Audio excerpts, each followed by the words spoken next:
நானும் 1 மாசமா ஃப்ரீசரில் சேர்த்து வச்சிருந்த பாலாடை எனக்கு இவ்வளோ தான் கிடச்சிச்சு. இதை இன்றைக்கி பட்டராக எடுத்து அதுக்கப்புறம் நெய்யாக உருக்கி நம்ம வீட்டிலே ஹோம்மேட் நெய் யூஸ் பண்ணலாம் அப்படின்னு சொல்லிட்டு அதை நைட்டே வந்துட்டு தயிர் ஊற்றி எடுத்துக்கிட்டேன். காலையில் வந்துட்டு மிக்ஸி ஜாரில் கொட்டி ஐஸ் க்யூப்ஸ் கொஞ்சம் போட்டு அப்புறம் ஐஸ் வாட்டரும் சேர்த்து கொஞ்சம் நேரம் வந்து மிக்சியில் ஓட்டிட்டு எடுத்து பார்த்தேன்.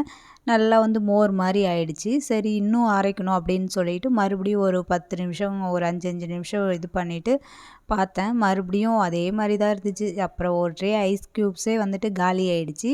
சரி மறுபடியும் வந்துட்டு போட்ட ஐஸ் க்யூப்ஸ் இன்னொரு ஐஸ் ட்ரே வந்துட்டு போட்டு கொஞ்சம் ஐஸ் வாட்டர்லாம் ஊற்றி பார்த்தேன். இந்த மாதிரி வந்துட்டு தண்ணியாகவே தான் இருந்துச்சு. அப்புறம் கொஞ்சம் கொஞ்சம் மேலே ரொம்ப மேலே அப்படியே வந்து பட்டர் வந்த மாதிரி இருந்துச்சு.